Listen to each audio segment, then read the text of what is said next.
السلام عليكم ورحمة الله وبركاته. اخوتي اخواتاتي، مرحبا بكم فيديو جديد عبر قناتكم اخبار المغرب الدارجة.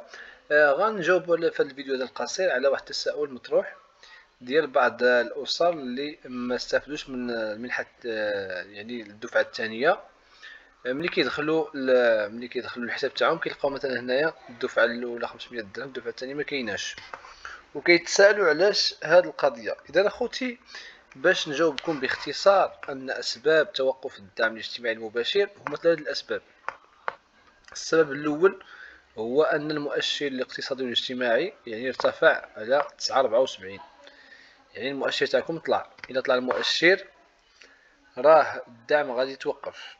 ثاني حاجة هو أن عندكم مثلا شي ابن أو ابنة طالب أو طالبة جامعية وكتاخذ المنحة الدراسية. إذا كتاخذ المنحة الجامعية راه غيقطعوا لكم الدعم. ثالث حاجة كذلك هي إذا ما خلصتوش التغطية الصحية. كاين العمال غير أجراء مفروض عليهم يخلصوا التغطية الصحية، جاب ما خلصوهاش كيقطعوا عليهم الدعم الاجتماعي المباشر. إذا خوتي هما الأسباب ديال انقطاع الدعم الاجتماعي المباشر.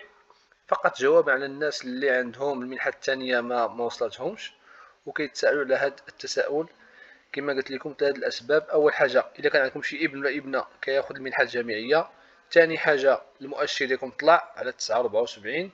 الحاجه الثالثه انكم مثلا ما خلصوش التغطيه الصحيه، حيت كاين الاجراء الغير الاجراء زعما اللي الا ما خلصوش التغطيه الصحيه اللي هي 140 درهم في الشهر كيحبسوا عليهم الدعم. اذا اخوتي هذا هو الجواب ديال هذا الفيديو هذا القصير. اي سؤال استفسار خلونا في التعليق، والسلام عليكم ورحمه الله وبركاته.